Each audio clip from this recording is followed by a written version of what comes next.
बिस्मिल्लाहिर्रहमानिर्रहीम। Second year students अस्सलाम वालेकुम।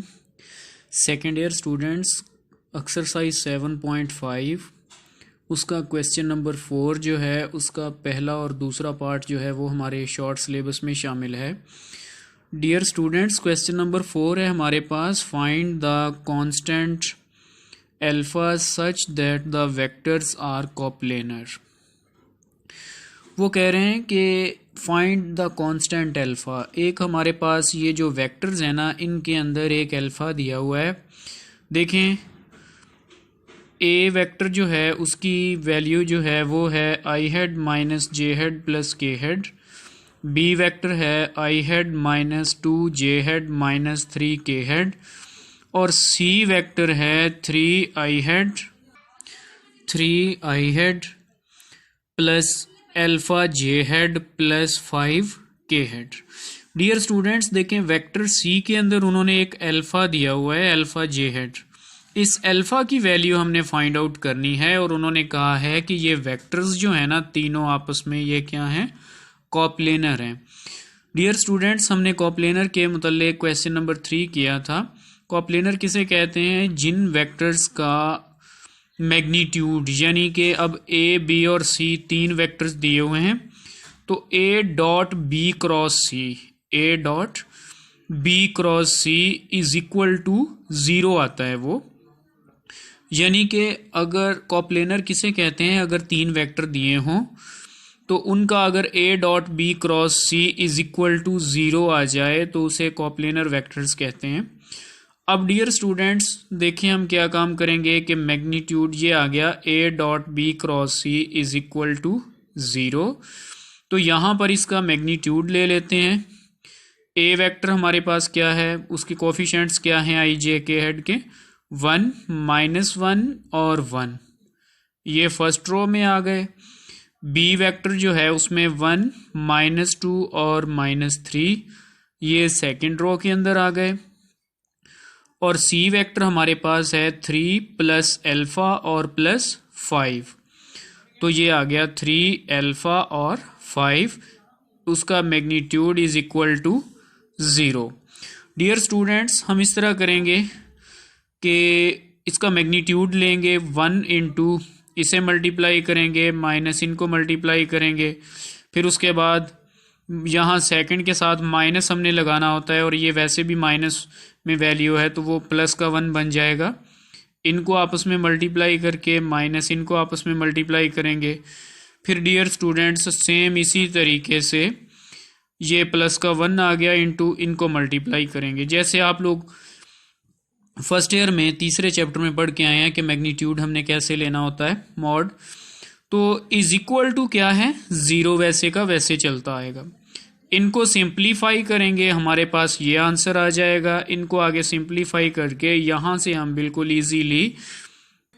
इजीली अल्फ़ा की जो है वो वैल्यू फाइंड आउट कर सकते हैं। देखें, alpha is equal to 5/2। Dear students, इसी तरीके से हमारे पास सेकंड पार्ट है। इसको सेकंड पार्ट के अंदर हमने क्या काम करना है, देखें ए वेक्टर हमारे पास है आई हेड माइनस 2 अल्फ़ा जे हेड, यहाँ भी अल्फ़ा दिया हुआ है देखें माइनस के हेड। और बी वेक्टर है आई माइनस जे प्लस 2 के। और सी वेक्टर हमारे पास है अल्फ़ा आई हेड माइनस जे प्लस के हेड।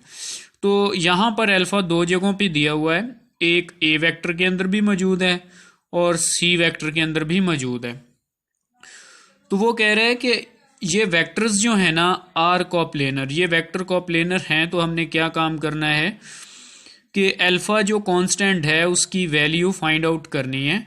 डियर स्टूडेंट्स, कोप्लेनर का फार्मूला ये है कि A B C is equal to 0। इसे ये भी लिख सकते हैं या इसे हम इस फॉर्म में भी लिख सकते हैं, A dot B cross C या B dot C cross A या C dot B cross A या A cross B is equal to 0।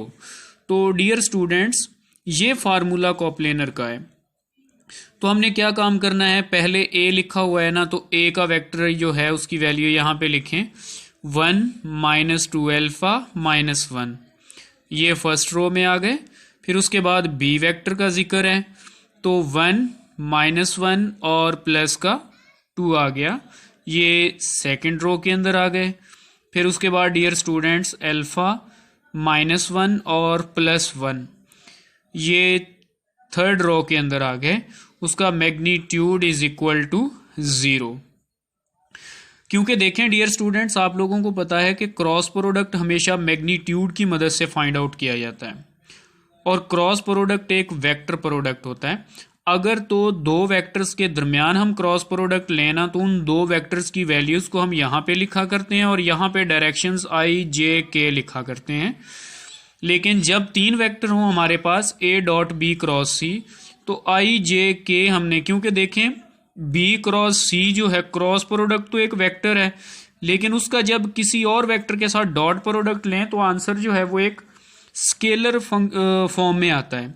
तो इसीलिए तब हम जब तीन वेक्टर हमारे पास दिए होंगे, हमने क्या काम करना है कि आई जे के डायरेक्शंस नहीं लगानी। फर्स्ट रो में जो यहाँ वेक्टर होगा उसकी वैल्यूज़, फिर सेकंड रो में यहाँ जो दूसरे नंबर पे वेक्टर होगा उसकी वैल्यूज़, फिर लास्ट में यहाँ जो तीसरे नंबर पर वेक्टर है उसकी वैल्यूज़, उसका magnitude is equal to 0। Coplanar कहते ही उसे हैं जब तीनों वेक्टर्स जो हैं उनका डॉट एंड क्रॉस प्रोडक्ट जो है वो इज इक्वल टू 0 आ जाए।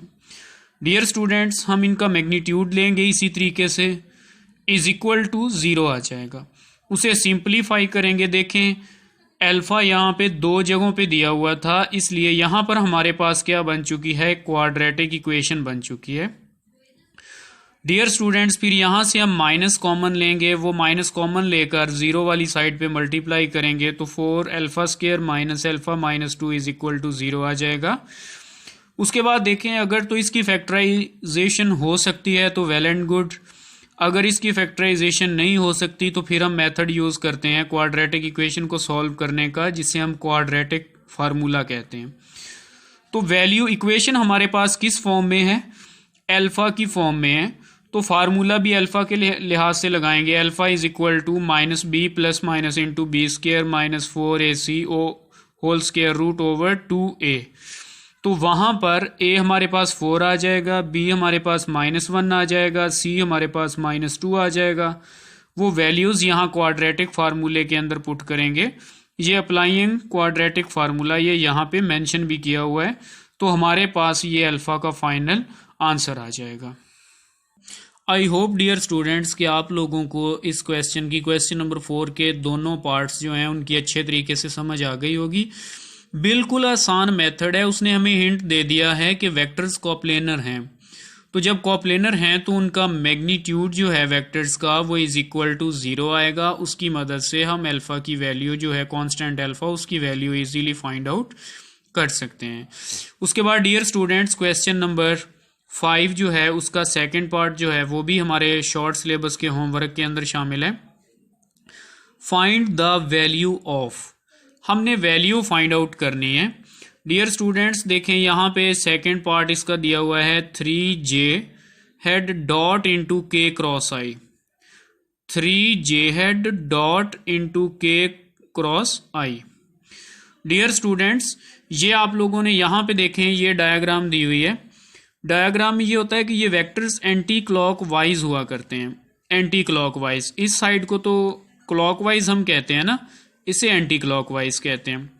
तरतीब से इनको लिख लें, ये आई हेड हो गया, ये जे हेड हो गया, ये के हेड हो गया। तीनों का एक दूसरे के साथ जो एंगल बन रहा होता है ना वो 90 का बन रहा होता है। डियर स्टूडेंट्स, और आप लोगों को पता है कि आई क्रॉस जे वो इज इक्वल टू किसके होता है, के हेड के होता है। आई क्रॉस जे वो इज इक्वल टू के होता है, J cross K is equal to I के होता है, और K cross I is equal to J के होता है। तो डियर स्टूडेंट्स यहाँ पर देखें हमारे पास ये जो सेकंड पार्ट है उसमें लिखा हुआ है 3j dot into K cross I is equal to 3j को हम वैसे लिखेंगे डॉट, के क्रॉस आई किसके इक्वल होगा, जे के इक्वल, के क्रॉस आई किसके इक्वल होगा, जे के इक्वल। तो इज इक्वल टू 3 बाहर रख लें आप, जे डॉट जे। और डियर स्टूडेंट्स, डॉट प्रोडक्ट में सेम डायरेक्शंस का डॉट प्रोडक्ट क्या किसके इक्वल होता है, 1 के इक्वल होता है।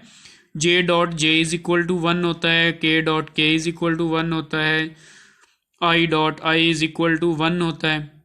तो लिहाजा यहाँ पर जे डॉट जे है वो किसके इक्वल होगा, 1 के इक्वल होगा। 3 को 1 से मल्टीप्लाई करेंगे इज इक्वल टू 3, हमारे पास इसका फाइनल आंसर आ जाएगा। ठीक है स्टूडेंट्स, ये 3 क्वेश्चन हैं। क्वेश्चन नंबर 4 जो है उसके 2 पार्ट्स हैं और क्वेश्चन नंबर 5 जो है उसका सेकंड पार्ट है। इनको आप लोगों ने बिल्कुल अच्छे तरीके से तैयार करना है। ओके डियर स्टूडेंट्स, अपना ख्याल रखिएगा। अल्लाह हाफिज़।